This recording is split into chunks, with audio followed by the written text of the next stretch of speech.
Education is an honor and a responsibility. The Hilton community entrusts its school board with very important duties. Board members must provide for the education of the community's children. They must see that the property and finances of a district are properly managed, and they must ensure that the many laws governing education are followed. The community elects their school board members, and they are local officials who serve without pay and give hundreds of hours to their duties each year.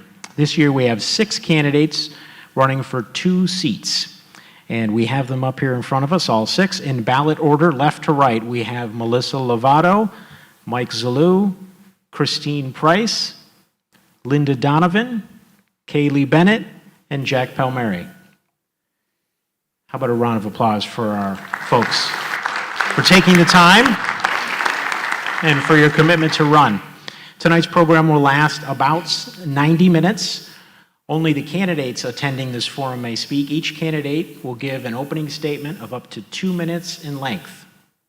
After that, I will ask questions one at a time, beginning with 3 questions prepared in advance by the event organizers.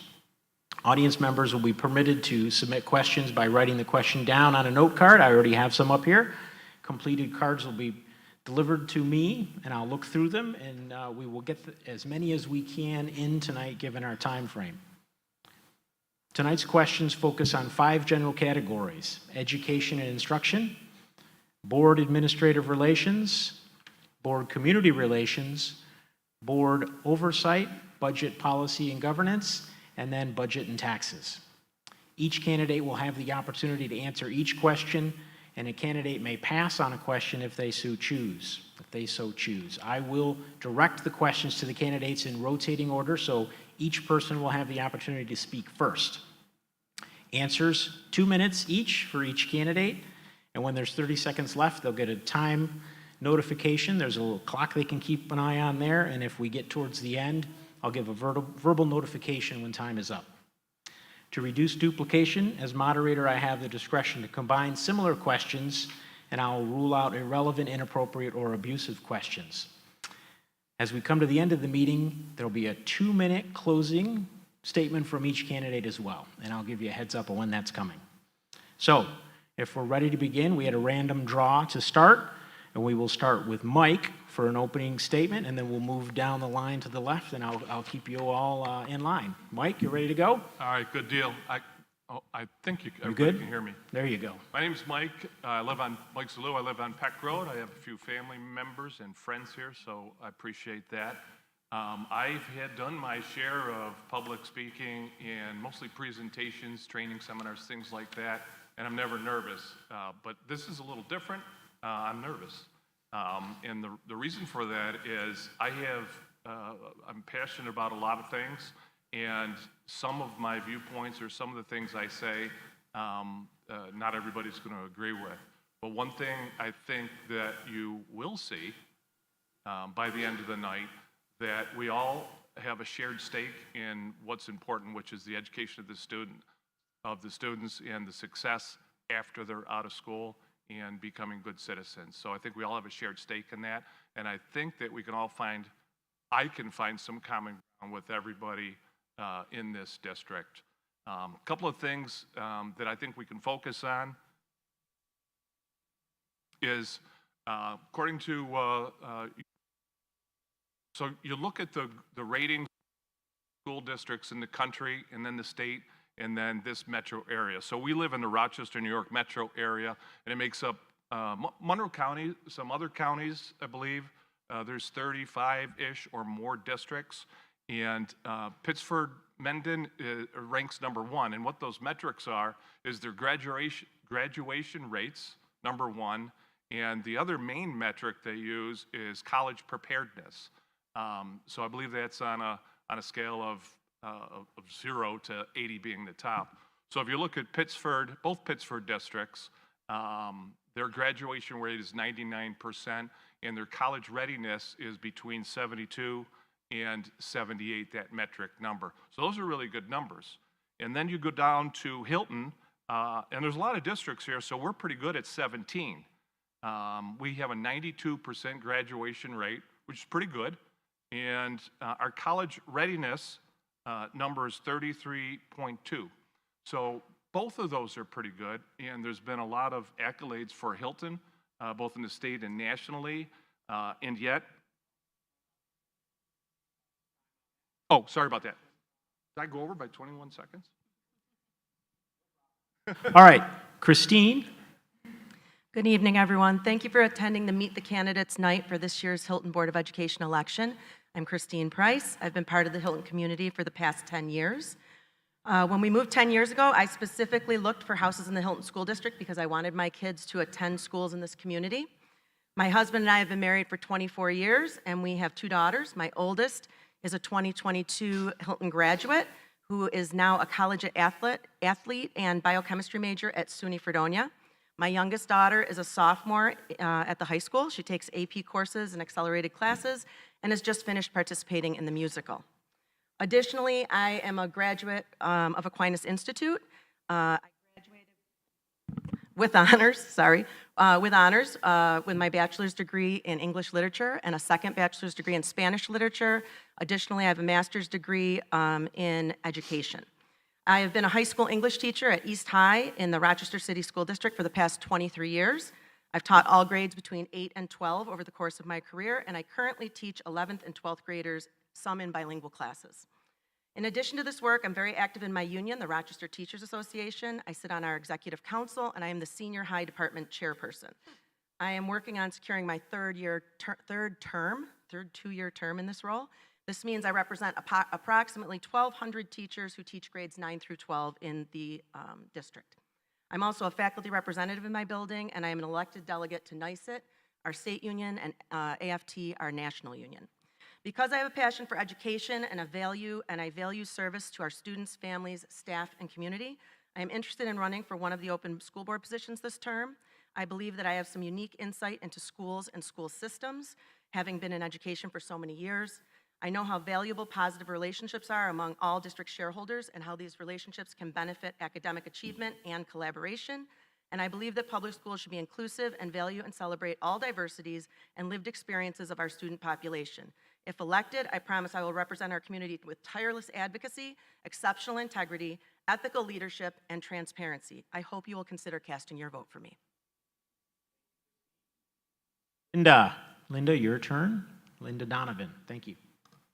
Good evening. My name is Linda Donovan, and I'm proud to be running to represent our community as a member of the Hilton School Board. I believe that one of life's most precious commodities is education. I have dedicated my life to meeting that goal. A quality education has the potential to change the life of a young person. I know this because I have seen it firsthand. I am a retiree of Hilton School District. I worked over 20 years here at the high school as a teaching assistant in special education. I worked with children who needed extra assistance. I worked with my educational colleagues to build up the students' confidence, to build up their belief that they too could achieve their goals. Seeing their success was so rewarding.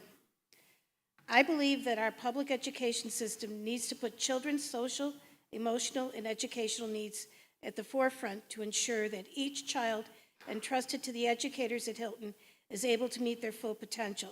I have seen this proven effective for the students I worked with every day. Public service is public trust, and it's critically important for the members of our community to trust the school board with the responsibility to oversee our local education and for the school members to believe in service above self and that they can be trusted to represent the views of all people who call Hilton home. I believe I am that person and that all stakeholders should be heard and respected. This is the same as we should be teaching our children to do. We need to work to make sure our district is fiscally responsible to our taxpayers and to ensure that the value of education matches the financial responsibilities that we are asking taxpayers to meet. If entrusted by the voters to serve as a member of the Hilton School Board, please know that I work every day to make sure that we are putting our students first and to help to make certain that every child will meet their full potential in a way that we can all be proud of. Thank you, Linda. All right, Kaylee Bennett, you are next. Everybody, I am Kaylee Bennett. I am the mother of 2 young boys who are just starting their educational journey here My son Chase is 4, and he goes to St. Paul's. He has been accepted into the UPK program at Village for next year. We're still working out logistics, but I appreciate that opportunity and some of the robust experiences that our district offers for our young learners. My son Bennett is 6, and he is a kindergartner at Northwood. Both of my boys love school. They adore their teachers. And again, we're so fortunate to live in a community that prioritizes our early childhood. My husband Ed and I, no, that's not good. My husband Ed and I intentionally chose to make, this didn't happen to me. Yeah, there you go. All right. Good. My husband Ed and I intentionally chose to make Hilton our forever home. We wanted to raise our boys in a close-knit school community where we knew would prioritize academic excellence. I myself am a proud special education teacher in a neighboring district. I'm personally committed to diversity and equity, and I believe that all of our students deserve to go to school in a place that they feel safe and that they belong, in an inclusive environment where they can blossom and become productive members of our modern society. I think that we need a school system that is responsive to students' individuality and offer multiple pathways for success. Mostly I am wanting to run because I know that our community has been through so much the past few years. And I've seen how much that has led to division and how that has impacted our students in school. Hilton has shown such resiliency and such a commitment to our children and doing what's best for our students. And I represent so many people in our community. I'm a mom, I'm a teacher, I'm a school leader, I'm a woman of faith, and I understand the realities of our school and want to help bring our community together so we can move forward for our kids. Okay, very good. Thank you. Jack Palmieri, you are next. Thank you.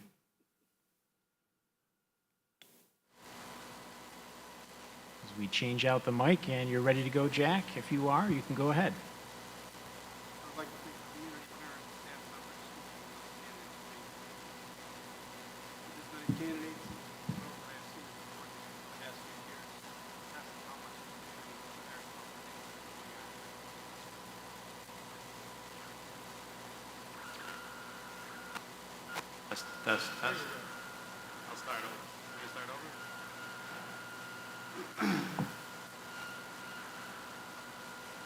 I would like to thank the community, parents, staff members, students, and candidates.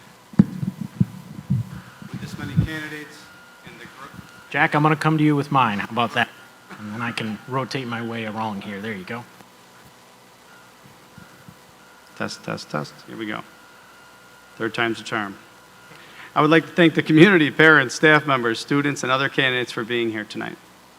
With this many candidates and the growth that I have seen in the board meetings in the past few years, it attests to how much the community really cares about the things that are going on in Hilton School District. This is a very pivotal time for the Hilton School District, and this is a very important election. I have been a teacher in the Rochester City School District for the past 21 years, and have pretty much taught all grades 1 through 12 at some point or the other. I also coached basketball and track for 15 years at the high school level, and for the past 3 years, I coach at SUNY Brockport College. In addition to these positions, I also hold my advanced college education in the area of school building leader and completed internships at the administrative level. I have taught in inclusion classrooms, bilingual classrooms, and to a very diverse student population from a wide range of backgrounds and with a wide range of social and emotional needs. We as a community need to put our parents, our students, our teachers, and staff's social, emotional, and educational needs first. The main motivation for running for the Board of Education is my own children. I have 2 daughters that both attend Northwood Elementary, and I would like to be their voice. Not only their voice, but their classmates' voice, their friends' voices, and the rest of the Hilton community. As a parent and educator, I have seen the challenges that education has come across and will face in the coming years. The Hilton School District has a great history of excellence and achievement that have been jaded in the past few years by various events. It will honestly take a village to regain trust and move it in the right direction again. I think we as a community need to pick the train up off the tracks and put it back on the tracks, and at the same time, build tracks into the future.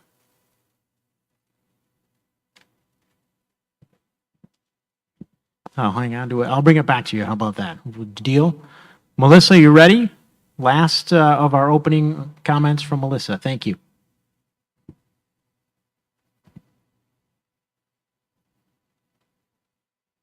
Good evening, everyone. Thank you so much for being here tonight. I'm sure that your schedules are all very busy, so I appreciate you taking the time to be here. Selecting who you believe to be the best candidate to serve the board is an important decision for the district as well as our community. My name is Melissa Lovato, and I've been a lifelong member of the Hilton community. At the age of 10, my family and I made the move from Rochester to Greece, and shortly after, I began my Hilton school career by attending Northwood Elementary. I graduated from the high school class of '99 and went on to attend Rochester Institute of Technology, where I earned my associate's and then my bachelor's degree in multidisciplinary studies. 33 years later, my family and I still call Hilton home. My parents still live in the Grandview Heights neighborhood, and my brother has a home in the Braddocks neighborhood. My husband and I live with our daughter and 2 dogs on North Greece Road, not far from Northwood. Hilton is my home and holds a special place in my heart. I have had very fortunate opportunity to see it from every possible stakeholder lens: a student, alumni, community member, staff member, parent, and taxpayer. It is that love and dedication to the community that compels me to be here in front of you this evening, hoping to earn your empathy, your respect, and most importantly of all of these, your vote. We all believe that Hilton is a great school district. For some, it's why we moved here. Others, it's why we continue to stay here. We all want what's best for our children, to have the best education we are able to provide, parents and educators. But as stakeholders, we know all too well there have been events in recent years, and even within the last few months, district-wide, which have tested our community's unity and trust. These recent events make it difficult for me to have the same pride in the district as a parent I once had as a student. If elected to the board, I would love to have the opportunity to restore trust and find ways to promote healing throughout our district to all stakeholders. Everybody, there we go. We're back. We're going to go now to our questions, and we start with Christine on the questions because we're rotating. We start, and we'll continue to proceed down to the left. So, the first of our questions is, Board of Education membership carries with it a certain level of responsibility. How have you been involved in education, and how would this translate to developing policy and a budget as a board member? Thank you. Again, I've been a public school teacher for 23 years in the Rochester City School District. During that time, not only have I been a classroom teacher and a mentor and a teacher on special assignment and a lead teacher for various things, but I've also been a union representative. I've been on several committees that oversee budget and oversee policymaking. For example, I have sat for the last 10 years on our building committee, which oversees operational and facility concerns. Among other things, we set policies about classroom interruption, copier usage, what to do in case of a staff assault, code of conduct issues or changes, and emergency procedures. I have also been a sitting member on our governance council for the last 10 years, which oversees academic policies such as grading, cell phone policies, approval for professional learning offerings. We oversee and discuss progress on state-issued demonstrable indicators, and some budget-related issues like how to allocate student activity funding. I also have had multiple experiences as the senior high department chair, sitting on executive council of Rochester Teachers Association. We actually did our budgeting tonight, which is many millions of dollars that we have to decide how to allocate, where the revenue is coming in, where it's going out, how to manage our assets and our investments. I would imagine that these experiences would all be valuable in translating to the kind of policy development and budget work that I'd be asked to work on as a member of the Hilton School Board, though it may be a higher level view than participating for one school. Additionally, I have been the taker and the disseminator of meeting minutes on both of my committees in the building to ensure that stakeholders receive timely and transparent communication each time we've met over the past 10 years. And I would be committed to doing that as well, making sure people get timely and transparent communication if I were elected to the board. Thank you. Thank you, Christine. Next on that topic, Linda Donovan. Again, the question is, board membership carries a certain level of responsibility. How have you been involved in education, and how would this translate to developing policy and a budget as a board member? I realize that being a member on the Board of Education carries a lot of responsibilities. I have worked almost 30 years in education. I have seen great things going on in this district. As a district, we have been blessed with very highly qualified teachers and support staff. These staff members have instituted innovative instructional practices and have developed a strong partnership between the district and the parents. As a board member, I will support the district in educating each student for success academically, physically, emotionally, and socially. Throughout my years in the district, I have seen learning as being active, productive, and meaningful. I have seen how my students learn through their strengths and in a variety of ways and in different learning environments. We need to have students that are lifelong learners that are able to think critically and creatively. I believe that we have to empower students and provide a learning environment that values diversity and treating others with honesty, dignity, and respect. But we also have to recognize in order to accomplish these goals, we as a board need to be able to be responsible to all taxpayers, and often we will need to do more for less. As a board member, I pledge to follow all the state and federal educational mandates, to work with them for the betterment of all students. We as board members, along with parents, students, staff members, and the community, all share in the responsibility for student achievement. So this is my idea of working along with the board. Okay, thank you very much. Kaylee, I'm coming your way with the microphone. Same question to you. Board of Education membership carries with it a certain level of responsibility. How have you been involved in education, and how will that help you when you develop a budget and board policy? Thank you. Yeah, I have dedicated my life to education. I have been a special education teacher in Greece for over a decade. I've taught in multiple different classroom settings and all elementary grades K through 5. Currently, I am an instructional coach and a mentor teacher, and I was also tapped by my administrator to attend the U of R, where I received my K-12 school leadership certification. I have been heavily involved in a lot of different curriculum development experiences, curriculum review cycles, strategic planning, and I have served both on school improvement teams and district improvement teams. I'm really well versed in using data to inform our decisions. I'm up to date with instructional practices, state standards, state regulations, especially Part 200 special ed regulations. Through all of that experience, I have learned the importance of getting all stakeholder opinions and using that information to help us develop policies, and then also being mindful of how we're communicating those policies to our community.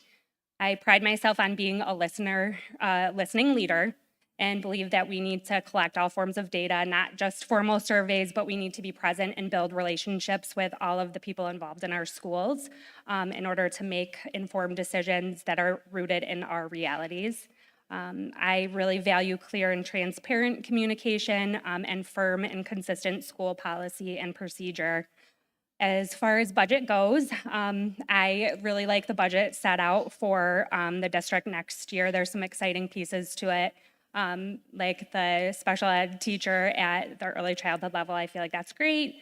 And I think that the budget should be aligned with our strategic plan, and our money should be allocated in a way that will have the biggest impact on student outcomes, which is providing equitable access to high quality instruction for all. Jack, again, the same question to you. Board membership carries a certain level of responsibility. How have you been involved in education so far, and how will that inform your future on the board? Through my 21 years of experience at many different levels of education, I have been exposed to many different attributes of the learning community and seen a wide range of policies that have been both effective and ineffective. I've completed thousands of hours of professional development in my district and other outside agencies, including Student Support Services, Hillside, and BOCES. I work closely with school and district leaders to develop policies and budgets that would directly have an impact on the student population. I have also worked with administration and staff members to develop policies that would enhance the school environment and support not only the students and parents, but all stakeholders' social, emotional, and financial needs. I have taken part in budget processes at the high school, middle school, and collegial levels to ensure monies are spent to support the development and engagement of students. I have also worked and been trained to implement conflict resolution and restorative practices. My role on the board would be to engage with families, teachers, staff, members, students, and parents to develop budget that would reflect their needs and enhance an already stellar reputation the Hilton School District has. I would embrace the opportunity to review policies, curriculum, the budget with the board member and superintendent in the future that would benefit our students, athletes, teachers, staff, and community as a whole. I feel it would also be beneficial for the board and other school leaders to look at outside agencies and districts for ideas and policies that might enhance the learning environment in our district. Please know that I am a hardworking individual that would love this opportunity to support the Hilton community with vast experience that I bring to the table.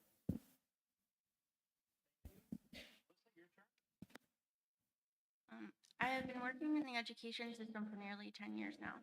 During that time, I've had the opportunity to work closely with students, administrators, teachers, and fellow support staff. I've also found it brings a lot of joy working with children. Because of my time working directly in the school building, I see where developing the right policies can help to promote positive changes within the curriculum as well as the culture. My time spent now working at the district level has afforded me the opportunity to see more of the business side of to a district. The ability to develop strong working relationships with administration, which is needed in order for the board to operate productively. Moreover, I believe having over 20 years of office knowledge and expertise in both the public and private sector give me an advantage over what others may not have. I bring with me my accounting knowledge from courses taken at my time during RIT, transferring that knowledge into practice at multiple positions I've held over my career, as well as using it during my time over the last 8 years volunteering as a Girl Scout leader and within my personal life from day to day. All this would lend credibility in my favor as a board member. While I wouldn't consider it to be the wisest choice to challenge our ASI for business to a computation duel, I'm definitely confident in my ability to contribute to the oversight of the district budget and creating positive, lasting policies as a member of the Board of Education. No, I got it. Thank you very much. So I'm going to keep better time this time. But on budget and policy, I love this question. And while I don't have the expertise of really anybody else on this board as it pertains to educational background, educational leadership, I do come with a vast amount of experience, both with budgets and policies. And I've worked for 25 years with Wegmans and then Chase Pickens as a store manager for many years. And I've mentored literally hundreds of young part-time people while they're going through their either high school and then college, and then peers of mine that I've helped out a lot. I've written budgets, I've executed budgets, I've managed budgets, and I've trimmed budgets. So I've got a lot of experience in that, and I think the number one thing I have, what separates business from a public entity, is that, I'm going to say common sense. That's not what differentiates us. But in business, you have to hit your numbers. So clearly, the number one goal that everybody shares is that we have outstanding teachers and that we have students that are prepared to hit the road running when they graduate high school or they graduate college. So from that, it's common sense. So I'm going to give you an example of something that recently happened. While it wasn't in the budget, it was a proposal, and I'm going to talk about the field house for a minute. And it's only to the fact that where common sense comes in. We are at the highest level of inflation we've had in over 40 years. We've got fuel prices. We've got grocery prices. We've got interest rates coming up. Was that the smartest thing? And the assessments are coming out this week. Was that the smartest thing to ask us to fund a field house that's a nice to have, would be great to have, but in this environment, not so much. I would rather take that money and reward teachers for higher graduations. Do you want the best teachers? Let's pay them. Let's put all those resources into the students, and some of those other things, they might have to be on the tail end right now. So I bring a lot of experience, and I'm going to bring a lot of common sense. Resources go to teachers and schools. Thank you.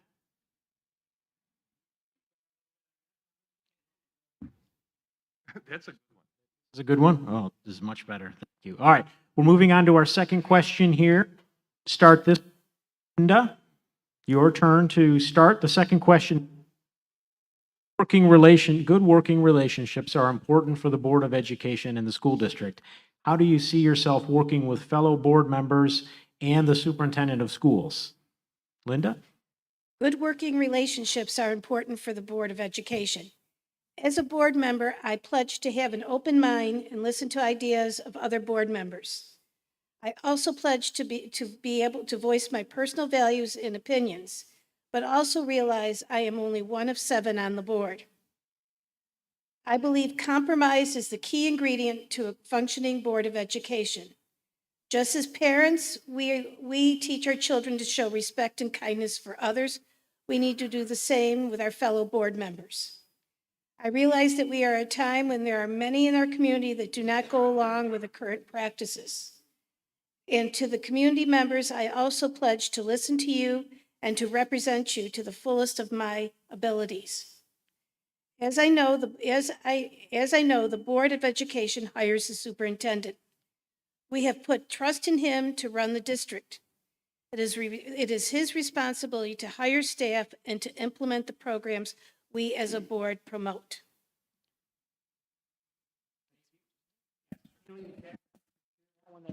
Yes, we can share it.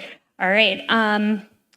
Okay. So I am a relationship person through and through.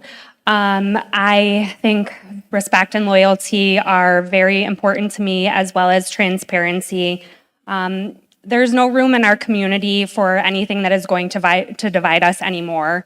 I am solutions-based. I've received a lot of training in active listening. I'm a cognitive coach graduate, which is training on metacognition techniques to increase problem solving. And if I'm elected to serve on the board, I commit to being an active listener, working towards compromise and consensus whenever possible. I would seek input with all community stakeholders based on my networking and relationship building to hear and to understand what issues we are all concerned about. Having respectful and productive discourse with fellow board members and our superintendent is key to setting the overall vision and action plan for our district. It is really vital that we can always work together and stay student-centered. If our board is conflict-based and adversary, it's not going to be a partnership, and we won't be able to provide that vision for our students. We won't be prioritizing our students. I really see myself staying anchored and putting first, being curious, not judgmental. I love that saying. I feel like that represents me. Bringing a parent's perspective into decisions while understanding and respecting our educators, administrators, and our superintendents. I see myself as a liaison and a bridge to help bring us all together because I represent so many important parts of Hilton. Thank you. Jack, you repeat the question for you. A few minutes here. Good working relationships are important for the board and a school district. How do you see yourself working with fellow board members and the superintendent? First thing I'm going to do is fix these microphones. No, through my experience, I have learned that everything is about teamwork. Although each member will take on and reflect in their own ways, we as a team and community can only be successful if we work together as a whole. This must include first hearing the voices of our students, parents, and teachers. They are the ones that have made the district so successful, and they are the ones putting in the hard work. Board members, in my opinion, need to be great listeners and advocate for those they're listening to. I hope to collaborate with the other board members and superintendent to be fiscally and academically responsible for our community. We as a board would have to work productively together and see and hear other perspectives to find the middle ground as a team.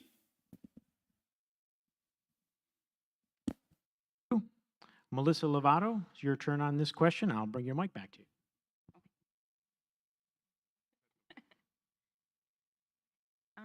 I was raised in a household where we were taught to put faith into practice, show respect, stand up for what's right, and always try your best. Into adulthood, I've strived to maintain these principles, especially in the working environment. I've worked with many people from all different backgrounds with different perspectives, so I understand the importance of being able to collaborate cohesively for a common goal. In addition to seeing district administration in our community and at school functions, I regularly attend board meetings, which has afforded me the opportunity to speak with current board members. It is my belief I would develop great working relationships with current board members and administration. If you were to ask current or former coworkers or supervisors as to my character, they would attest to my consistency with being respectful to everyone I come into contact with or interact with. As a board member, even if there are times we don't agree on a task at hand, with mutual respect and empathy for each other's position, we can be successful at accomplishing whatever is put forth in the best interest of all stakeholders, but especially for our students. Thank you. All right, thank you very much. So working relationships, I've kind of built a career out of this, and I would consider this a towering strength of mine. I'd really like to build consensus whenever possible. You can't always do that, but striving to build consensus is important. You have to listen. You have to listen to the opposing view. So if you get emotional about a topic, you're not going to be respected, and you're not going to get it. I believe there's a silver lining in every point of view. There's something good in there. Don't look for the bad, you look for the good. You really have to understand what others are struggling with, and you might learn something. Doesn't mean you're going to give up on your point of view, but you might learn something, and you might even change position a little bit. But you've got to listen to others to lead, and you need to listen to others. And by others, I mean board members, students, taxpayers. You have to listen to the entire community. And then after you listen, you can take what everybody is saying and try to mold it into one resolution or one policy or one budget. Thank you. This one? This is a good one. I know. Thank you. I imagine that I would work with the superintendent and Board of Education members in Hilton in a productive, professional, honest, and collaborative capacity. This is how I generally conduct myself each day in my interactions with colleagues. In my varied roles over the time I've worked in education, I have found myself in positions where I had to have difficult conversations that are not always received well. However, I feel like I can do that and still be respectful and kind. And I work in a building that has embraced restorative practices, so when there are disagreements, I of course would proceed with trying to restore the relationship because that is really important in order for everybody to continue to work together. In addition, in my building, we have regular professional learning and we have collaborative planning every single day. We have our own unique curriculum that we've built from the ground up, and so we have to negotiate with our peers as to what we're going to be putting in that. So I'm used to having to compromise on within my team. Every other week, I have professional learning with interdisciplinary colleagues. That's both teaching staff and administrative staff. So I'm very used to working as a team member with others on educational planning. I have very positive relationships with all students, staff in my building, including administrators, my principal, and even our superintendent. In my union work, I work collaboratively and discreetly on sensitive matters, as well as publicly shared issues as an executive council member. I also have an entire secondary department slate that I work with to ensure that all of our senior high educators' concerns are heard and addressed across the many secondary buildings in the Rochester City School District. I am a very practical, ethical person, and I realize that confidentiality for some things and integrity with all things are integral to this type of work and these types of relationships. Thank you.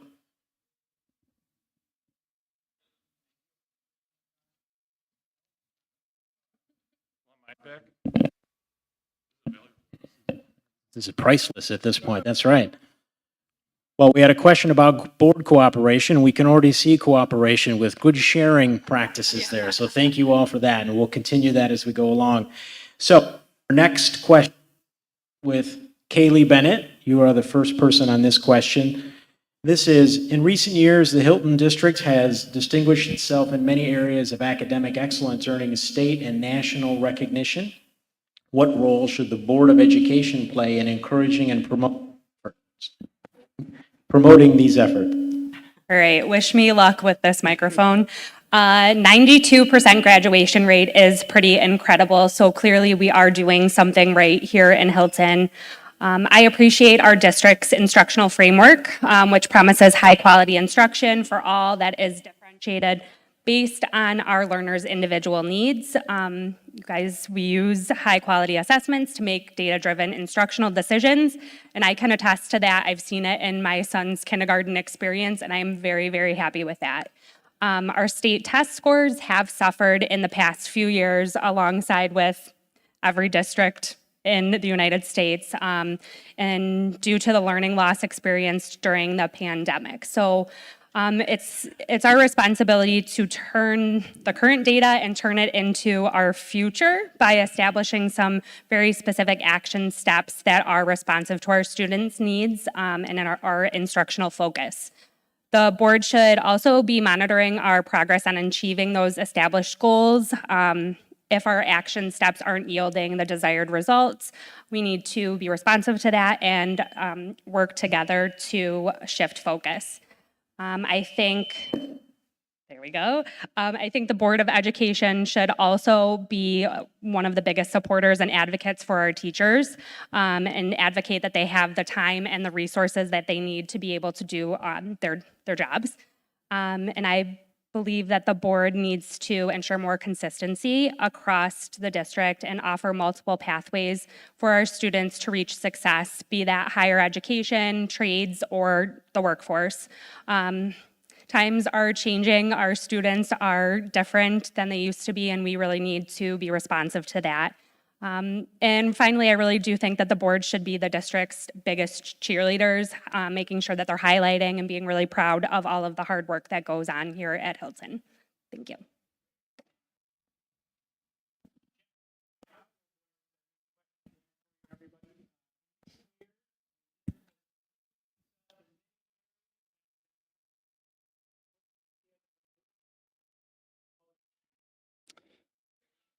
First and foremost, I am so proud to be a Hilton School District parent. The district has proven itself to be above and beyond others in academics, athletics, and arts.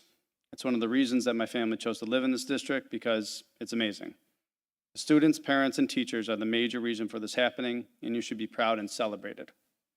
I commend you for your work. You have laid the groundwork for those that are to follow, like my children, and set the bar for learning and experience at new levels.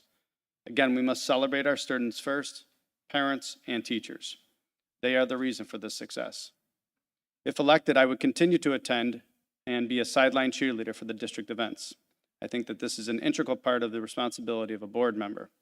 Attending sporting events, performances, and having my own children take part in events has really had a positive influence on them.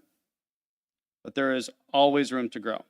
In this changing world, we must, as a community, learn to adjust together in a way that it fosters a higher level of education and drive Hilton School District into the next generation.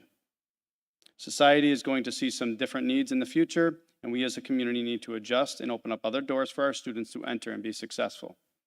I think it would be mindful of a district like Hilton to introduce new programs to their schools that offer different career tracks and hands-on experiences that would fit the needs of students, driven by input from the parents and the community.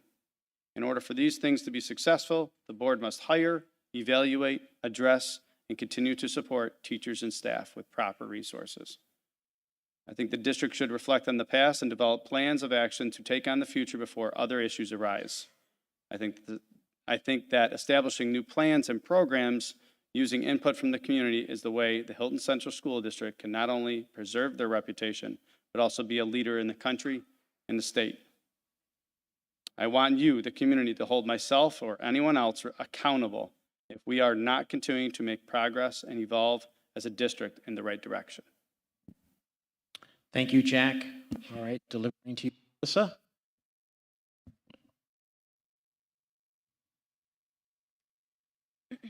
Academic excellence is what a community should want for its school district, and by extension, its students. It is important for the board to have a role in promoting our district, which in turn has a positive impact on academics. Membership on the board has many aspects to it, including being a face in the community, speaking with stakeholders of all different backgrounds, and attending statewide events to represent Hilton. Their interactions determine Hilton's reputation by neighboring districts, government officials, and higher education institutions where our graduates may end up someday, just to name a few. Promoting Hilton's achievements means success for all stakeholders. But state testing scores reflect that we must also encourage and support students' core academics where needed. We must ensure at every stage of learning our students are proficient in core subjects. According to the New York State Department of Education website, our current scores do not indicate this as part of our current academic excellence. The data for the 21-22 school year's overall state assessment proficiency rate for ELA is 48% and math at 52%. This indicates where there are still more excellence to be achieved. I believe the board is an important piece of this puzzle, working in tandem with administration to promote and achieve complete academic excellence by way of reviewing, updating, and implementing policies that would support student learning. Some would argue that current scores shouldn't be a current factor because of the potential for inconsistency due to COVID. But even if you go back to the 18-19 school year before COVID, proficiency rates were at 48% for ELA and 53% for math. I want all our district students to truly thrive throughout their time here, right up through graduation. All community by way of what we've taught them. Parents, educators, and board members. A parent's role in their child's education is just as important because without the structure and discipline. Thank you. I've done that before too. A lot of academic accolades for our area here in Hilton, a lot to be proud of. And when you stack it up against the rest of the state, overall, we're pretty good, but I think we can do better than 92%. I think we should raise the bar. There are other school districts in our area that are a lot closer to 100.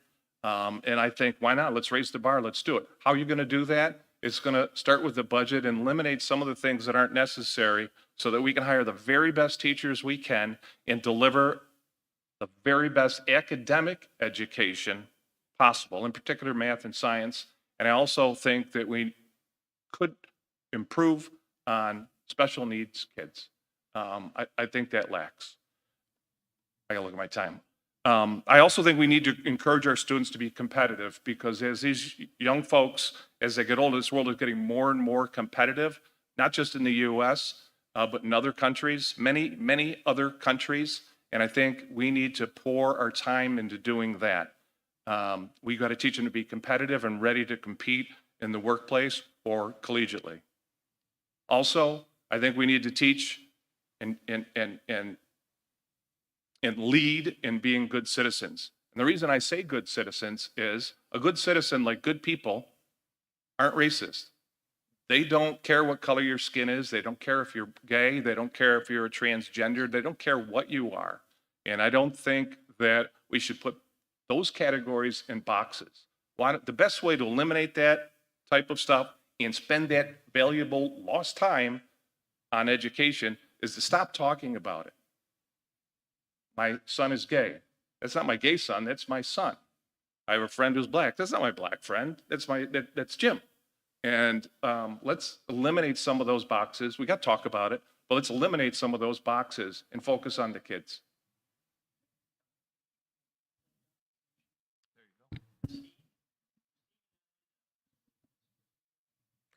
Thank you. I'm aware of the academic accolades that our district has enjoyed over the past 10 years in the district, be it the IB program, the AP program, National Honor Society, the REACH program at the elementary level, or accelerated classes. I'm also aware of many fantastic honors and awards that our music, art, and sports programs have achieved. My children have participated in many of these programs themselves and benefited from these rigorous academic and music, art, and athletic programs. I know currently the New York State Board of Regents has a committee investigating multiple pathways to graduation besides 5 Regents exams and 22 credits, and I would hope that our Hilton community would embrace that when they come out with their findings, and hope that there's other ways for kids to get to graduation that are not necessarily great at standardized testing. I would like to see more career and technical education programs come to Hilton because I think hands-on learning for some kids is very valuable. And there's jobs out there in that. Additionally, I know at our state union, the New York State United Teachers Union this weekend, a resolution was approved that emphasized less testing in grades 3 through 8 and more teaching. And I agree with that. I think there are too many tests being given to kids at too young of an age. They do not need that anxiety.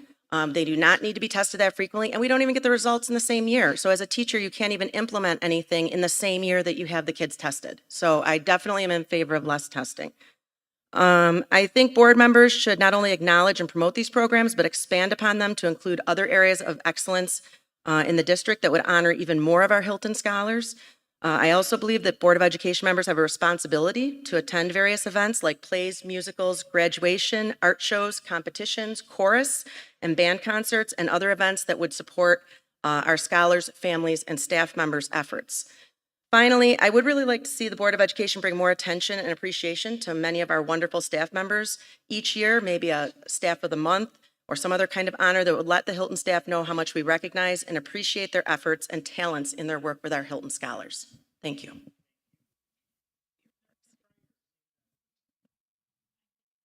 It's good? Oh, all right. I'm going to trade you. Take this one. We as a district have been named a destination district on the west side of Monroe County. Over the last couple of years, we've had some turbulent times, but that does not diminish the great things that are occurring daily in our district. I am proud to be a cadet and to be able to say that my son and my nephews are proud Hilton graduates. I look forward to my granddaughter someday becoming a cadet. Hilton Central for about the last 10 years has been named a top workplace in Monroe County. I totally agree with that, being a retiree. I could not have seen myself working the last 20 years in any other district. Hilton also has maintained innovative educational programs while being one of the lowest per student's cost in the county. As a board member, I pledge to be a positive steward of taxpayer money. I consider myself to be fiscally conservative and will always look at providing strong programs that prepare our students for the 21st century in a responsible way. Terrific. Thank you. That is the last word on that question. So Jack, you are next in line. We're going to start with our audience questions here. I'm going to try and get through as many as I can in our last 35 minutes together here. So this is, we've got a couple here about budgetary priorities. In the past, with tough budget times, oftentimes different programs or sports teams have been proposed to be cut from the budget. How do you handle that situation? What are your budget priorities? And how do you make sure the school is fiscally responsible? Try and roll that all into one answer. 2 minutes. Good luck, right? So budget priorities. Gotcha.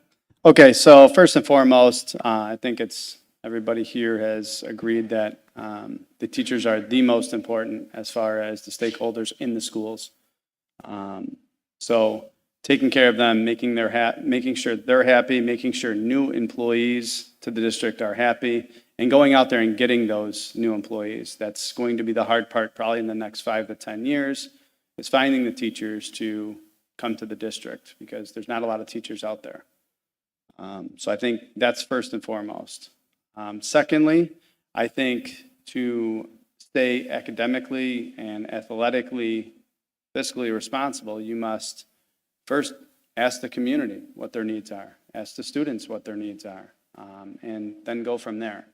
You have to work together as a team and put together a budget that reflects everybody's wants and needs, and hopefully you hit every base. Okay, thank you. I'm coming to you. Same question, Melissa, about budget priorities.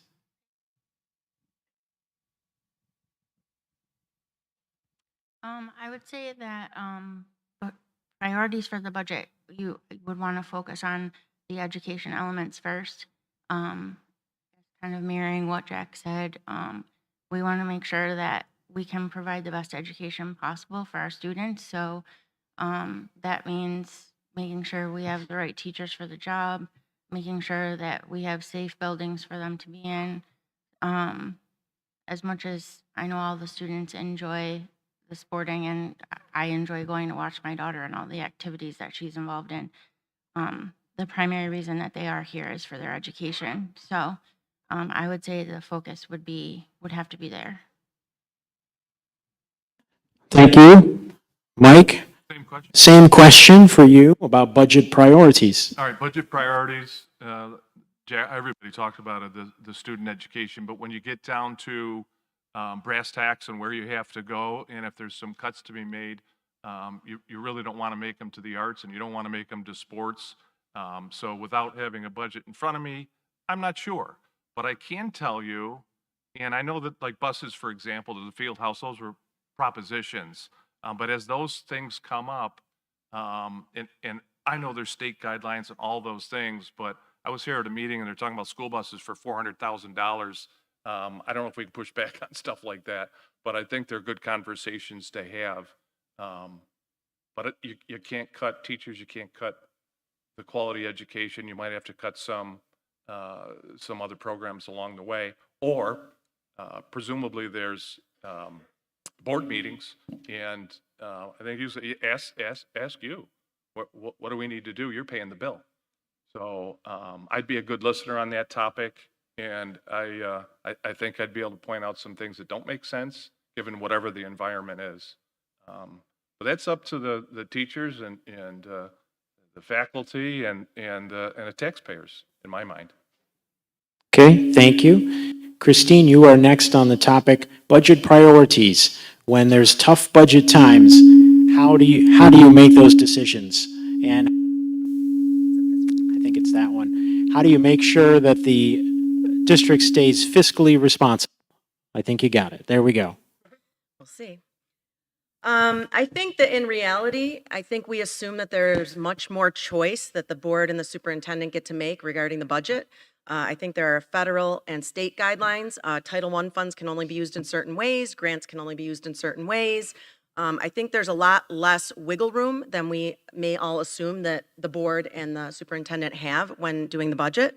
I'm not in favor of going beyond the tax cap. I think we should work within the tax cap for school budget needs. As far as priorities, I think kids are our biggest stakeholders.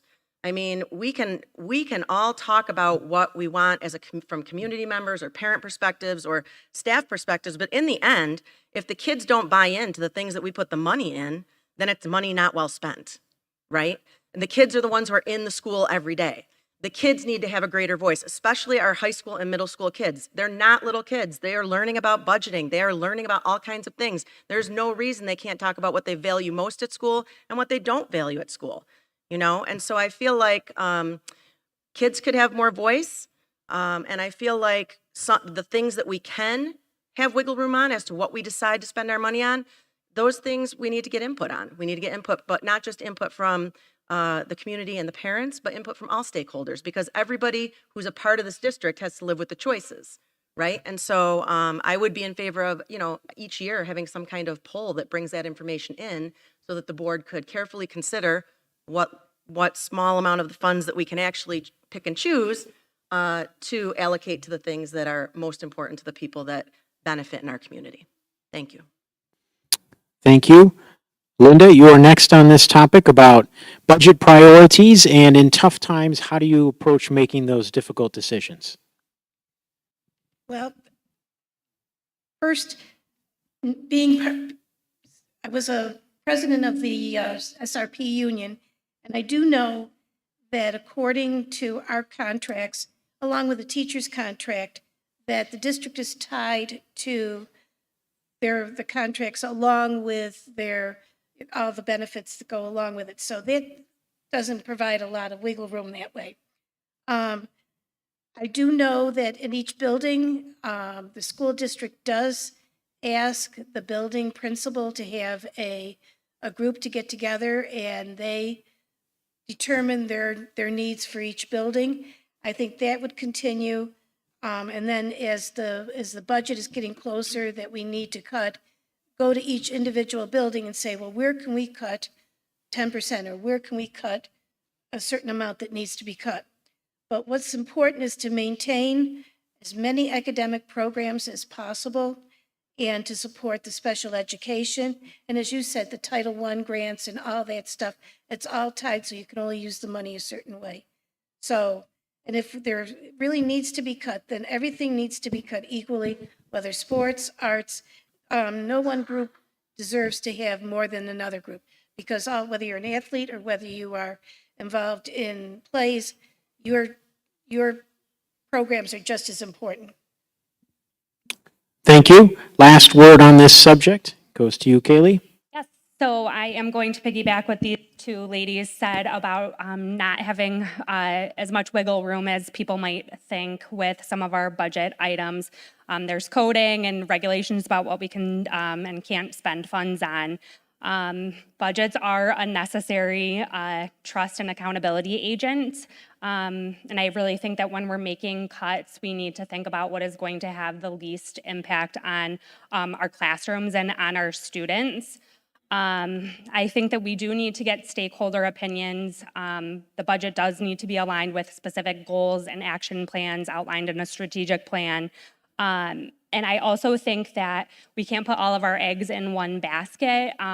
All of our students are unique and they want different things, and understanding what our students want and where they see themselves after school, which is the point of our education system, is preparing kids for modern society. We want to make sure that we're offering diverse opportunities that meet all students' needs. And it's hard because when you're talking about making cuts, everything is important to the specific group that you're talking about, and they feel super passionate about it and want it. And so talking about budgets is hard because you have to do it in a way that's fair and, again, have least impact on student outcomes.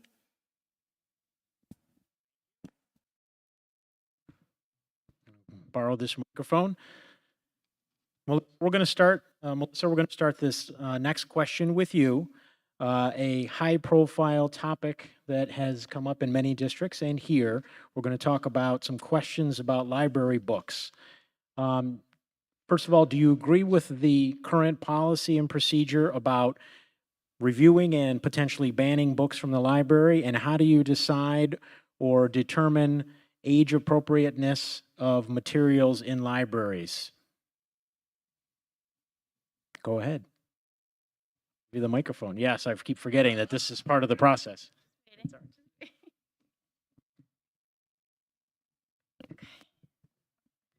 All right, so of course I would figure that this question would follow me first.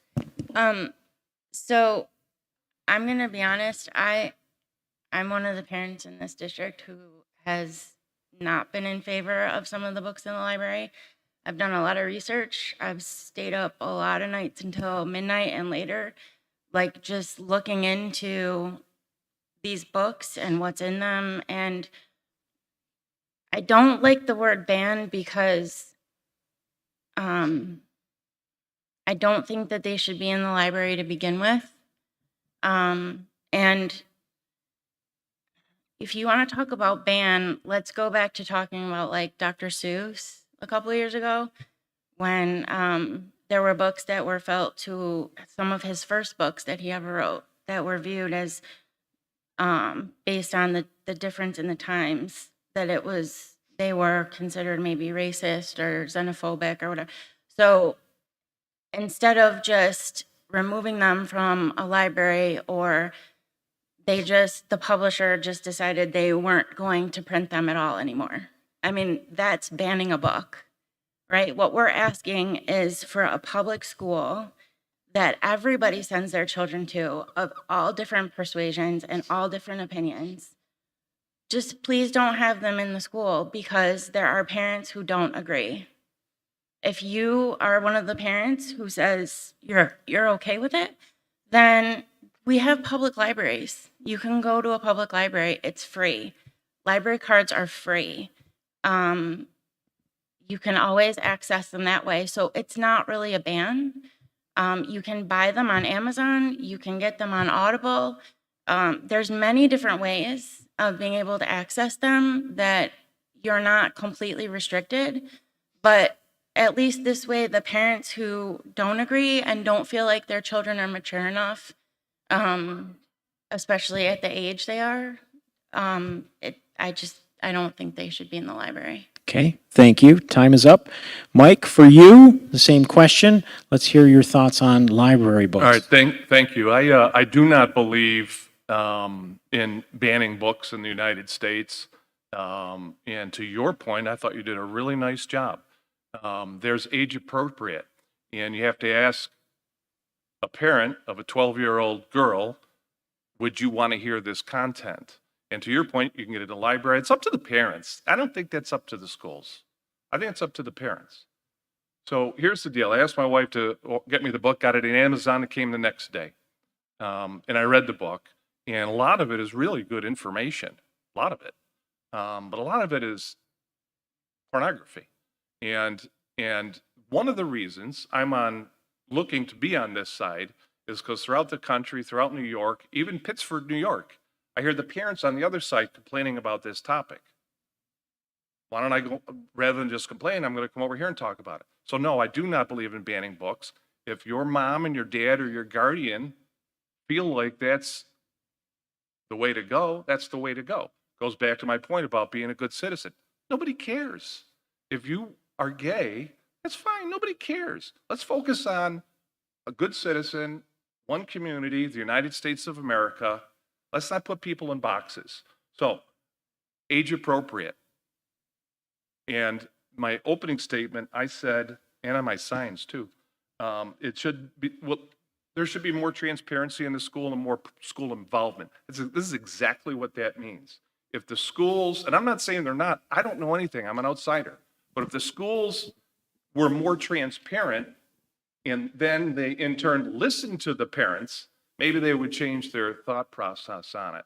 So while I'm not an educator, I'm not nearly as smart as anybody on this board. I got a lot of common sense. And again, the focus should be on the kids. I don't ban books. I don't think it should be read to a 12-year-old girl or a 12-year-old boy. Sex education is important. Time's up. Thank you. Next on this topic, Christine Price. Thank you. Thank you. I am 100% against banning any books as a high school English teacher, as a citizen, and as a person who values information. I think that all people should be able to read information, think critically with some media literacy, and make decisions for yourself, including 12-year-old girls. Let me remind everybody in this audience that 12-year-old girls and boys take health in middle school, where sexual topics are discussed. In high school, health and biology are required for graduation, which talks about reproductive health, right?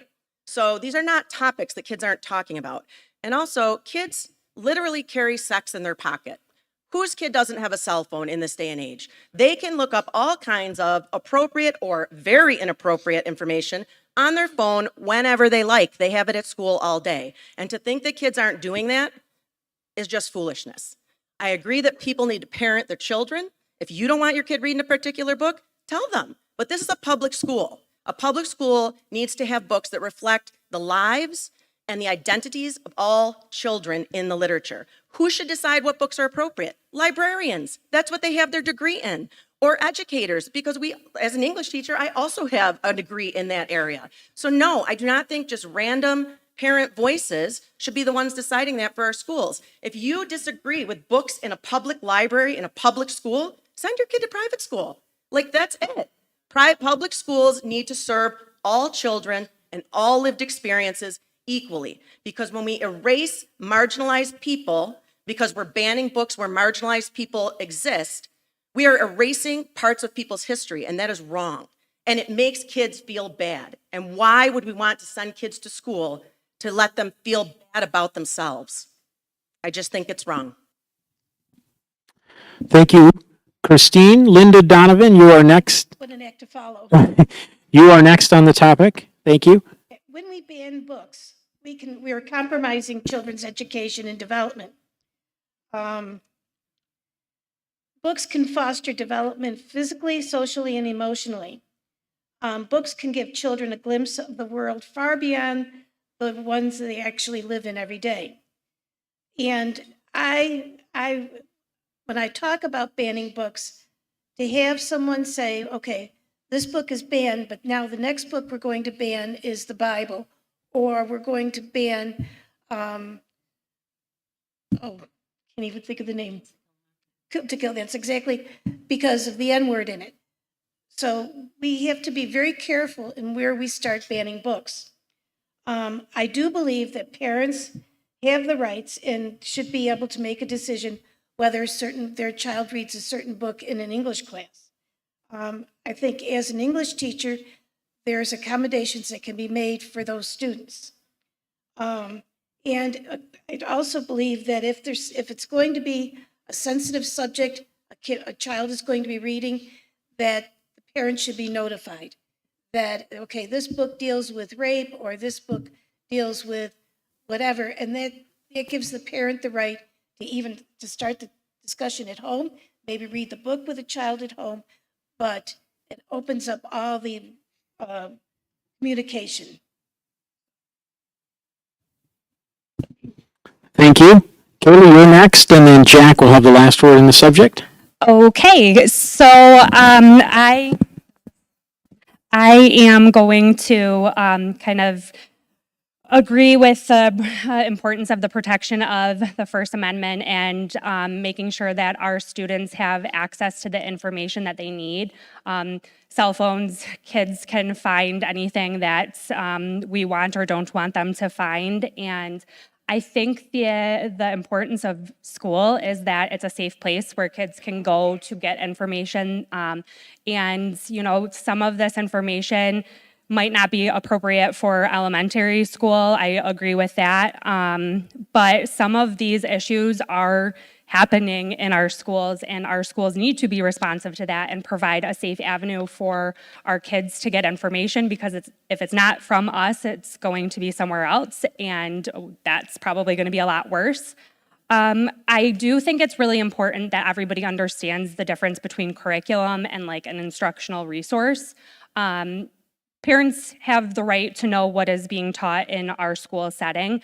And as far as other resources go, I think we have to be okay with being not on the same page with everything that our kids might have access to in schools, but at least we know that it's a safe place for them to get that access. I do want to say, though, that I think lack of information does create some hysteria or some high emotions, and I think especially with the book that is a big hot topic in our community, there's a lot of lack of understanding of what it really is and what it really isn't. In my district, I know how books are vetted. I know that we have a process for what books we have in our schools, and I know where to find that information, and parents know where to find that information. And I think that that's important, that transparency, to help people understand what it is. Okay, thank you. Jack, last word responding on this subject. Thank you. First off, I'd like to say I like what the district has done in the last month or two, forming a book review committee. I think that's a move in the right direction. It probably should have been done 10 or 15 years ago, but neither here nor there. It's moving in the right direction, and that's what needs to happen. You have to open those lines of communication with the community, and yeah, sometimes these are tough discussions to have, but they're needed. I don't think banning books is the way to go, but I do think some of these books are pretty explicit. So having a parental consent form is not such a bad idea. You need parental consent forms for some movies like Private Ryan in history class. So I think there is a space for having a parental consent form, so that way everybody's aware of what the material is that they're reading. I also believe that this is one of the jobs of the board, right, is to communicate with the community, get their feedback, and go from there. So these conversations need to be had, and it's good to have an open conversation, but it also needs to be a positive conversation. You have to take in all sides of the picture and then make a decision. We live in a world that is either this side or this side, this team or that team, and it seems like nobody's in the middle. We have to meet in the middle if we want to get anywhere.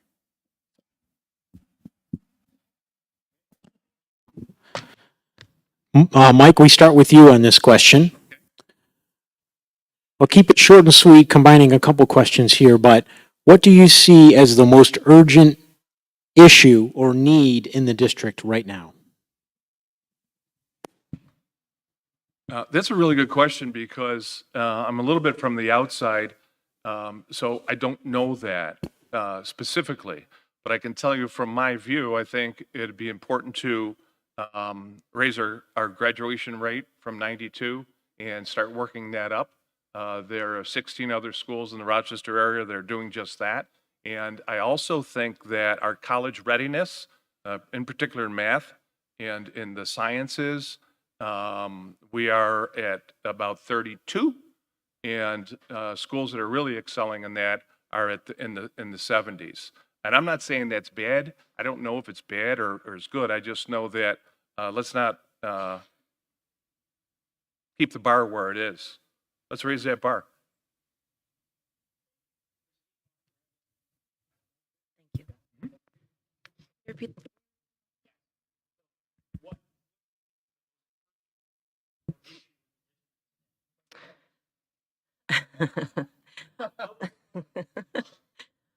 Okay, so I would say, in my opinion, the most pressing need in our district is to increase inclusivity and diversity and celebrate diversity. And I mean all kinds of inclusivity, right? Whether we're talking about special needs, whether we're talking about special education, whether we're talking about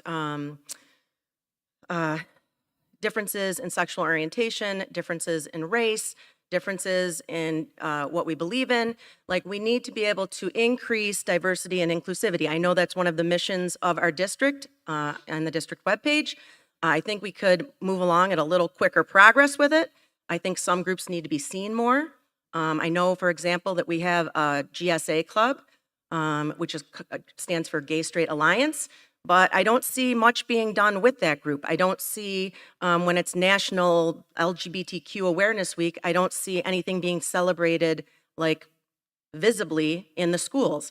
And I don't really see some of the other, September is Hispanic Heritage Month. I don't see something visibly celebrated in the schools. My kid does not come home and tell me about, hey, we're celebrating this culture or we're celebrating this group of marginalized people. And I definitely think we could do a better job bringing that to the forefront. I think it would be good for all kids. I know that when kids do not see themselves in the school, they don't see themselves being celebrated in the school, they don't feel like they belong. And in these marginalized groups, there is a higher rate of suicide. And I think that's criminal because there doesn't need to be. There doesn't need to be. There's no harm in bringing more equality to all, right? There's no harm in it. Everybody just gets more. That's it. Nothing's taken away from anybody. So I would say diversity, inclusivity. Thank you very much. Linda, next on this topic, what do you see as the most urgent need or issue in the district? I agree with Christina about the diversity issue, that we need to be open to all groups of people. But also we need to strive to increase our academics. We need to provide innovative practices in all areas, not only in math and science, but also in the arts, in doing artificial intelligence, doing things like that, innovative programs. And we need to continue the self-care for students and for staff. We've been through an awful lot over the last 2 years since COVID, and our kids are still reeling from the loss of the time socializing with their peers. So I think we need to continue that for everyone.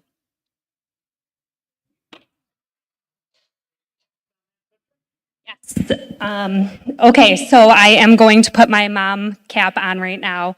I believe that the most important thing that we need to work on here in Hilton is rebuilding trust and repairing our damaged relationships. I think what I've seen and reflected on the past year especially is a sense of like reactive rather than proactive responses to things. And I think that some of the lack of trust and security in our district comes from a lack of transparent and sometimes empathetic communication. I was waffling on running before the bomb threats happened, and then the bomb threats happened, and I felt awful about the communication that came out, and also like the communication within our community and the blaming and like the hysteria. It broke my heart. It made me scared. And I think, then to sucker punch it, we got a really hard to receive attendance letter in the midst of like literally 2 days after some of the bomb threats were going on. And I just think that we can do better. Our words matter, our feelings matter. We need to recognize that our community needs to be able to trust us again. And they won't be able to do that if we aren't fully open and kind and transparent in our communication. We have great things going on here. We have amazing resources for academics, so many great things going on, but we need to build our relationships back. Jack, if we could have your words on this, and then Melissa will have the last word. So Jack, take over. Yeah, I'd just like to piggyback on that. I think trust and transparency in this district needs to get a lot better. And not only that, but I feel like the communication between the board, superintendent, and the community needs to get way better. I think they need to utilize the community a lot more than they have in the past.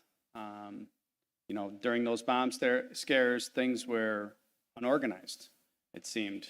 And I just think we can do better than that.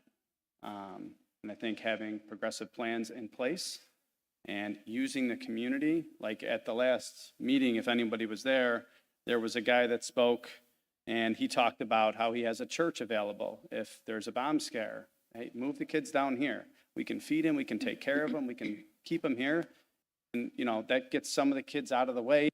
Parents can pick them up a little easier that way. So I think using the community wants to help. They want to be there. But you have to empower people. That's what it takes to be a good leader, right? You got to empower the people under you. So I think that's one of the things that needs to definitely fix and change. Test scores and the reading and writing and math levels need to be addressed, and hopefully there is additional programs that can pump those programs up and those test scores up.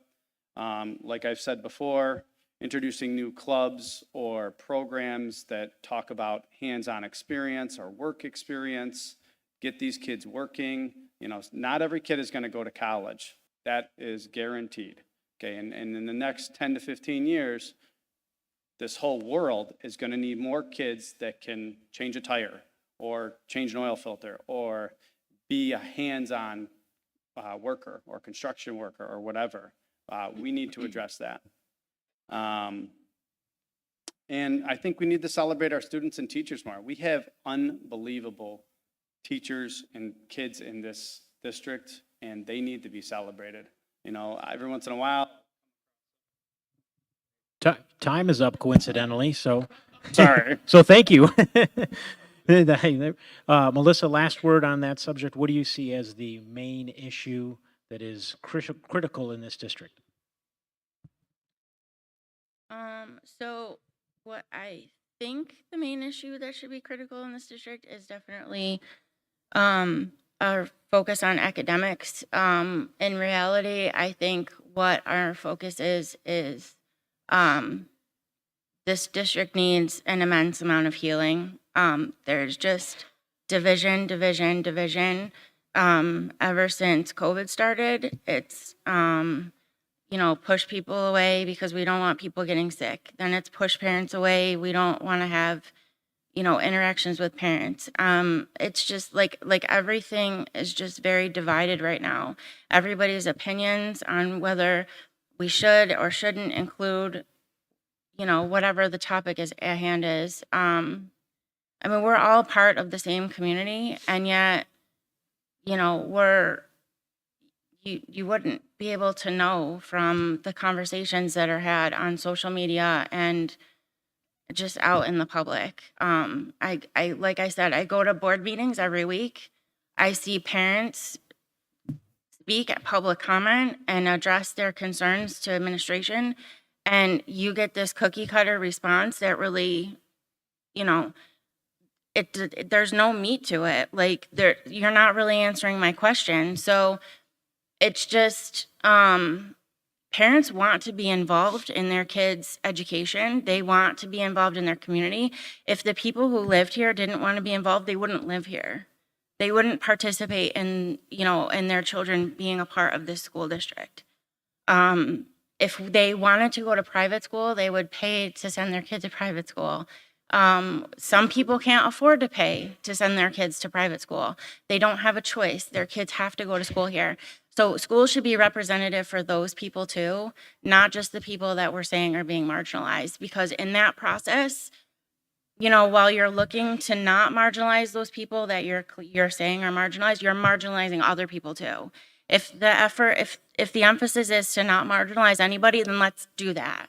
Let's not marginalize anybody. Let's bring everybody together. All right, I'm going to squeeze in one last question before our summer. So keep that in mind, group. Christine, start with you. Questions and comments about this topic. How do you believe the district should be approaching gender-neutral bathrooms and gender identity within this district? You're just stalling for time, down, right? I think that the topic of bathrooms is easily solved. I work in a building where we solved that issue. We went from bathrooms that had multiple stalls to single stall, both gender bathrooms for students and for staff. And to be honest with you, if you think about it, how many people we all went to high school at some point, right? And those bathrooms with all the stalls lend themselves to their own problems. So actually the privacy is increased if we go to gender neutral bathrooms where it's one stall and the staff member or the kid goes in and out. And I say that knowing as an educator in a school system that there are issues in the bathroom. I know kids have gotten bullied in the bathroom. My own daughter tells me kids vape in the bathroom. I know kids are taking pictures of things they shouldn't be taking pictures of in the bathroom. Kids are destroying things in the bathroom to look cool in front of other kids. If you recall during COVID when they were breaking sinks and toilets, and then they had to lock the bathrooms. So going to a gender neutral bathroom, it ensures the most privacy. Likely it will reduce bullying. It will likely reduce vaping because kids are doing all that stuff to look cool in front of other kids. It will likely reduce destruction of school property. I think it's easily solvable. Are there fewer bathrooms if you have one stall instead of multiple stalls? Yes. Have I seen that create huge lines in my own building? I have not. There are plenty of bathrooms. Everybody has plenty of bathrooms to use. What was the other part of the question besides the bathroom? I think you covered gender neutral bathrooms and facilities for students, yeah. Yeah, so, Okay. and I believe the same about locker rooms. Like they can just have gender neutral bathrooms and then areas of the locker room that are for whole teams. Okay, thank you. Linda, your views on the subject? District is currently looking at developing gender neutral bathrooms in the next couple of years. I know that they're looking at the different plans, and I think that's going to solve a lot of issues with destruction, vaping, all those things that go on within the school. I do know that when my son was a student here at the high school, he felt very self-conscious about going into the massive stalls, and that he would sometimes wait until he got home to go to the bathroom, or else he'd say, "Mom, can you take me to the faculty bathroom?" So I can see a point, And that was, what, 10 years ago that he was, going through and saying that he at times felt uncomfortable using the bathrooms. As far as the other part of it was gender identity. I think that if we have to teach our kids to be kind and to treat each other as we'd like to be treated.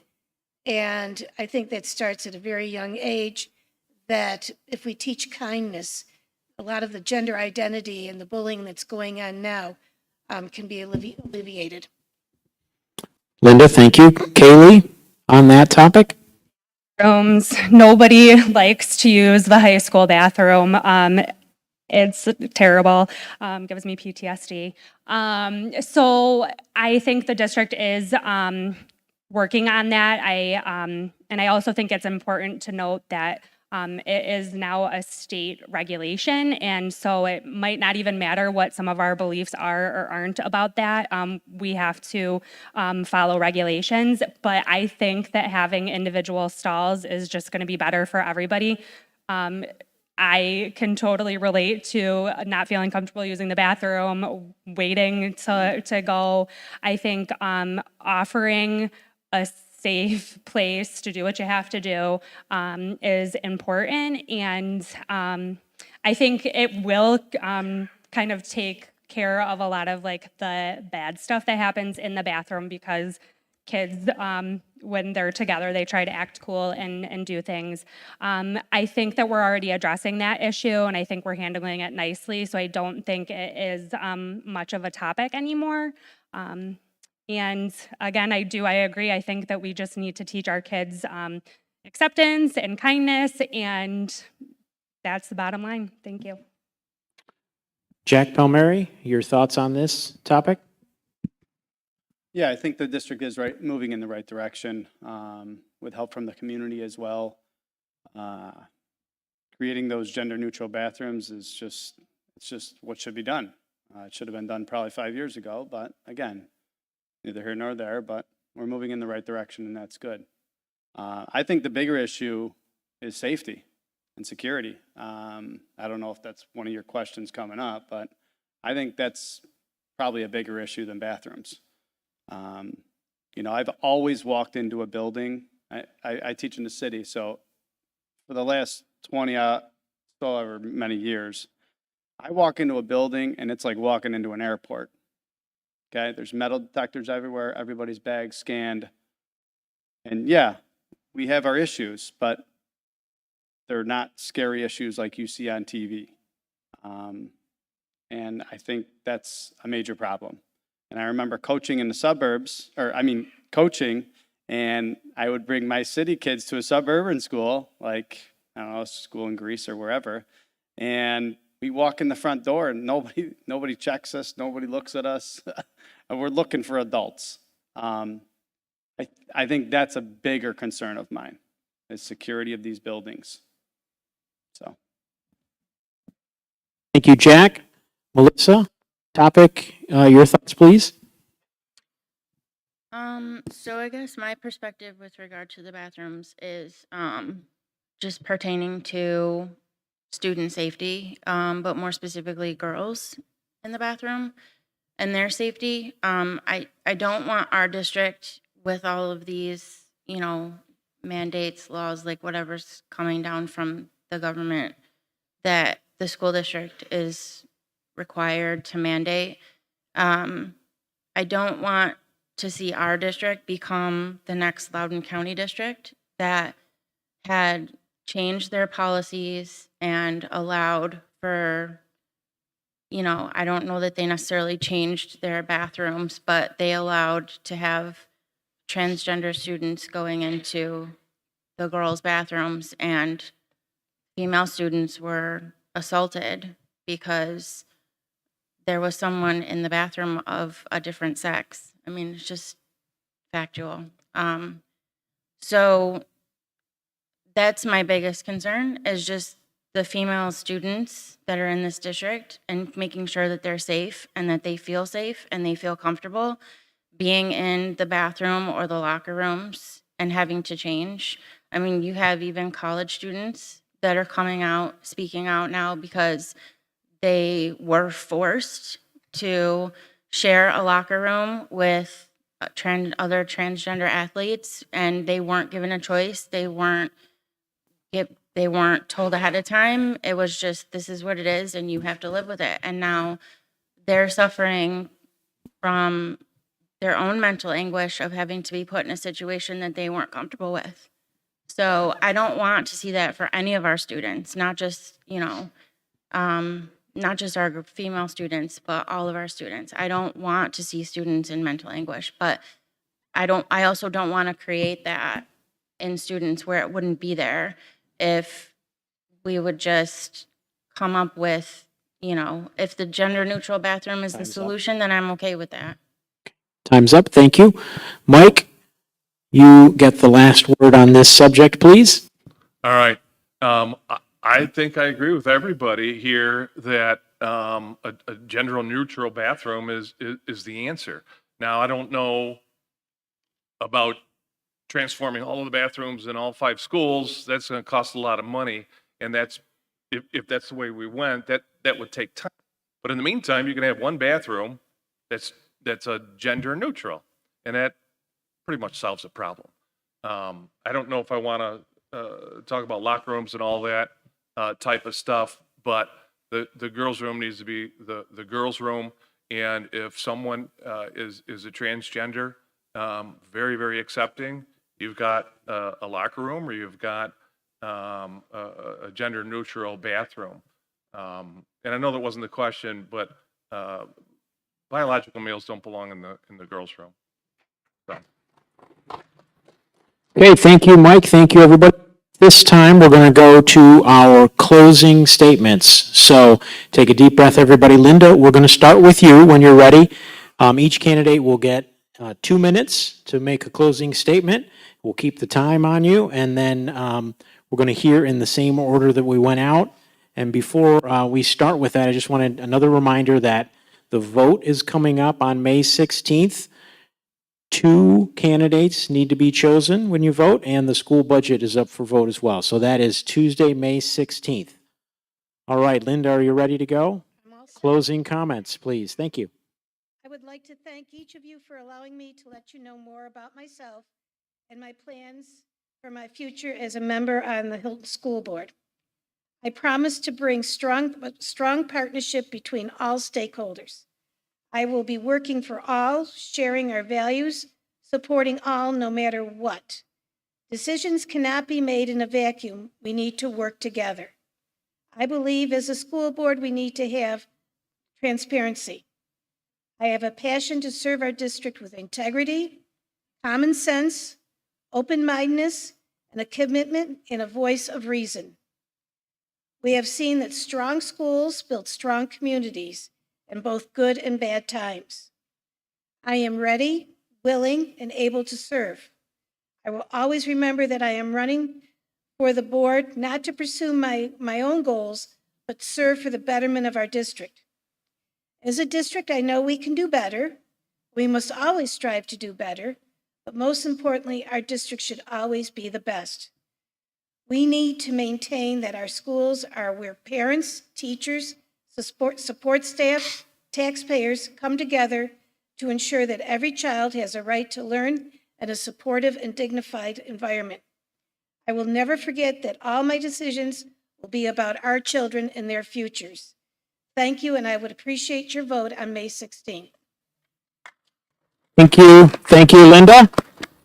Next, Kaylee Bennett, your closing remarks, please. Yep. Public education is the great equalizer and such a sacred institution. We are so fortunate to be in America where we have this system, and our world is changing. We have been through a lot, particularly here in Hilton, and we need to be responsive to the past. We need to be reflective on everything that we have gone through, but we need to commit together to come together to move forward and prioritize our students. I'm a dedicated educator and a school leader, and I believe I am able to bring multiple perspectives together to support systems and policies here in Hilton in a way that is clear and transparent and reflective of the realities of our teachers and our students and our community members. So I really would vow to support all the dedicated employees that are here in Hilton and put our students first and be a partner with our community and board to meet the needs of our students. Thank you. Thank you, Kaylee. Next is candidate Jack Palmieri. I would just like to thank the other candidates and the members of the community that are here tonight or listening remotely. It shows how dedicated you are to this community. The support from the community in the last couple of months has been humbling and is greatly appreciated. I really look forward to working with the Board of Education in the future and to continue improving an already successful school district.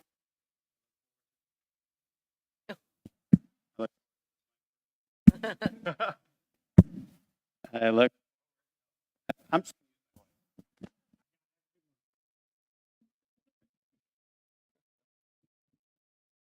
look forward. Nope. Not going to play Here's the that game good one. anymore. I look forward to collaborating, listening, and engaging with parents, students, and staff of this wonderful district. I am eager to address their questions and concerns and look forward to.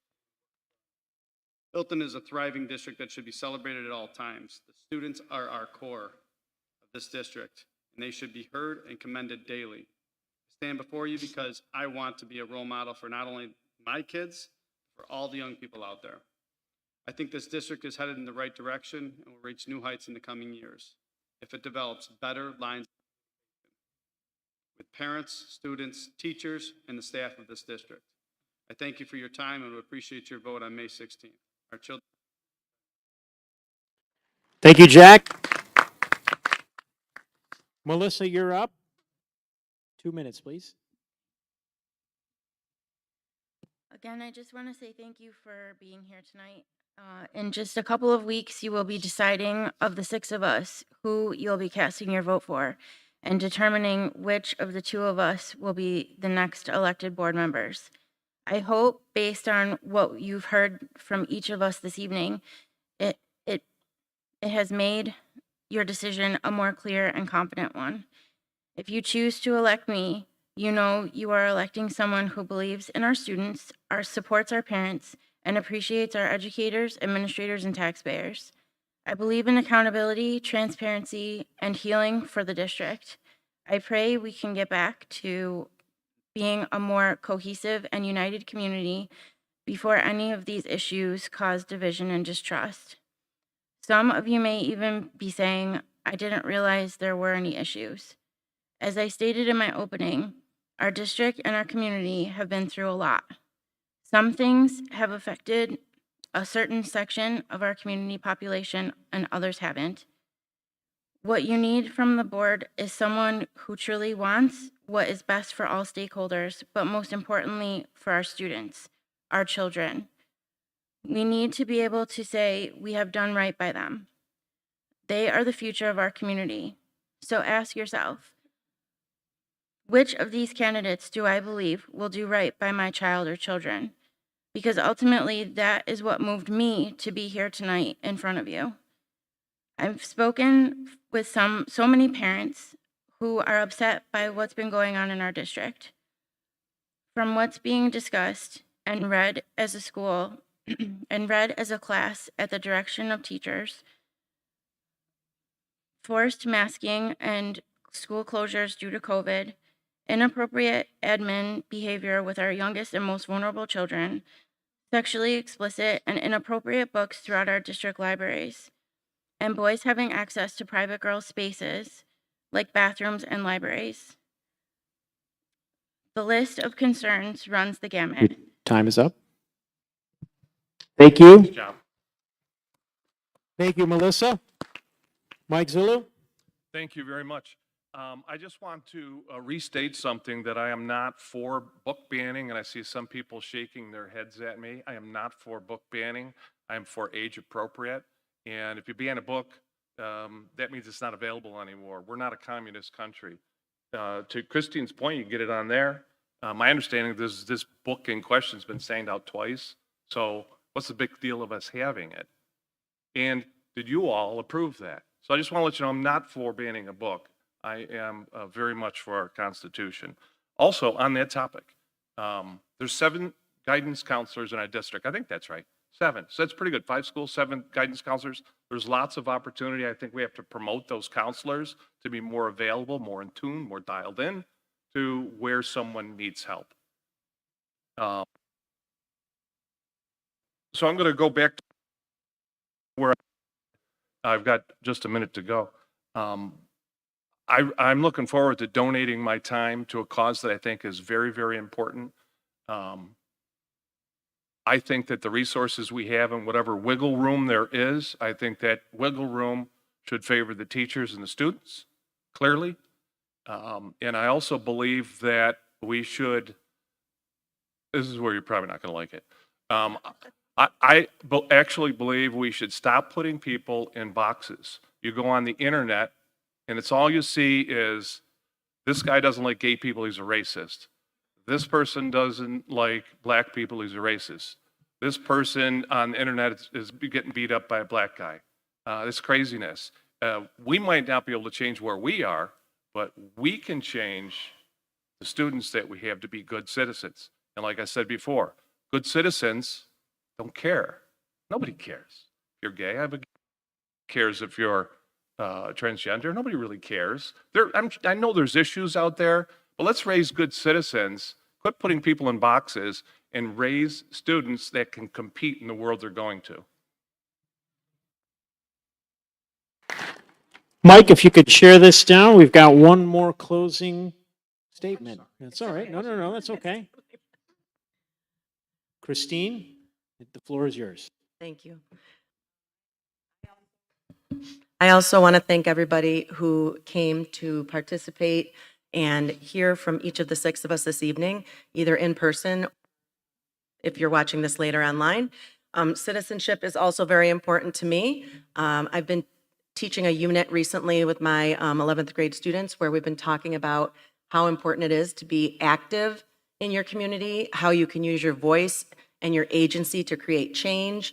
And I think that's something that we don't teach kids about enough. It's one of the reasons why I decided to run for school board. I wanted my daughter to see that this is something that is important, and I also want my students to see that this is something that's important. I don't think kids are taught in schools enough how to be active in their communities, especially immediately as teenagers. You don't have to wait until you're almost 50 years old to use your voice to enact change. In closing, I just want to say I'm an experienced educator. I've worked in the field for a number of years. I believe I have some insight into how schools work best, how policies handed down may impact staff or students, and how good relationships are really at the heart of positive interactions among all shareholders. Everyone who knows me would tell you that I work tirelessly to advocate for those that I represent, and I intend to bring that energy and commitment to Hilton if you elect me to this school board. I will help lead the effort already underway at Hilton schools to increase inclusivity and celebrate diversity of all lived experiences in our student, staff, and community population. I will listen and honor the voices and perspectives of all stakeholders, including increasing student voice with integrity. I hope you'll give me the opportunity to serve the Hilton community in this role as a board member. I believe I have a lot to offer that will benefit Hilton Central Schools, and I hope you will vote for me on May 16th at the Parma Town Hall. Thank you. Thank you. One more round of applause to all 6 of our candidates.